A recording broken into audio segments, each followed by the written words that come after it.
അസ്സലാമു അലൈക്കും വറഹ്മത്തുള്ളാഹി വബറകാതുഹു. 6ാം ക്ലാസ്സിലെ തജ്വീദുൽ ഖുർആനിലെ 7ാമത്തെ പാഠം ലാ യമസ്സുഹു ഇല്ലൽ മുത്തഹ്ഹറൂൻ എന്ന പാഠം വായിച്ച് ഇൻഷാ അല്ലാഹ് നമുക്കതിൻ്റെ തജ്രീബാത്ത് കൂടെ നോക്കാം. ഒന്നാമത്തേത് നഖ്റ വായിച്ച് മനസ്സിലാക്കാനുള്ളതാണ്. ഷഹ്റു റമളാൻ, ഷഹ്റു റമളാൻ പുണ്യങ്ങളുടെ പൂക്കാലം. രണ്ടാമത്തെ ഷഹ്റു റമളാൻ സുന്നത്തുകൾക്ക് ഫർദുകളുടെ പ്രതിഫലം ലഭിക്കുന്നു.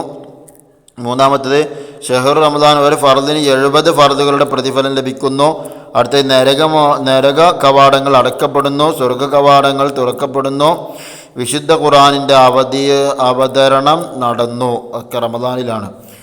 ഇനി അടുത്ത് വിശുദ്ധ ഖുർആൻ. വിശുദ്ധ ഖുർആൻ അള്ളാഹുവിൻ്റെ കലാമാണ്. വിശുദ്ധ ഖുർആൻ വൃത്തിയില്ലാത്ത സ്ഥലത്ത് വെക്കരുത്. ഉയരമുള്ള സ്ഥലത്ത് സുരക്ഷിതമായി വെക്കണം. ശുദ്ധിയോടെ മാത്രമേ സ്പർശിക്കാവൂ. അശുദ്ധിയുള്ളവർ തൊടൽ ഹറാമാണ്. ഇനി അടുത്ത് നശ്റഹുൽ മാന അർത്ഥം എഴുതാനാണ്. ലാ യമസ്സുഹു ഇല്ലൽ മുത്തഹ്ഹറൂൻ, ശുദ്ധിയുള്ളവർ മാത്രമേ അതിന് സ്പർശിക്കാവൂ. രണ്ടാമത് ലാ യമസ്സുഹു അൽ ഖുർആന ഇല്ലാ ത്വാഹിറുൻ, ശുദ്ധിയുള്ളവർ മാത്രമേ ഖുർആൻ തൊടാവൂ.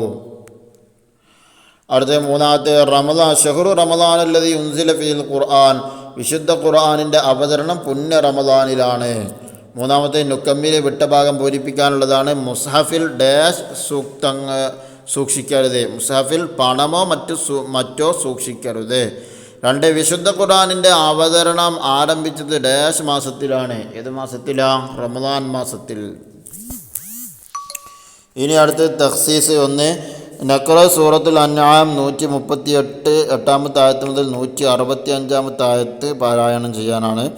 അടുത്ത രണ്ടാമത്തെ നഹ്ഫദ് സൂറത്ത് സൽസല വ സൂറത്തുൽ മുൽക്ക് 19 മുതൽ 21 ആയത്ത് വരെ.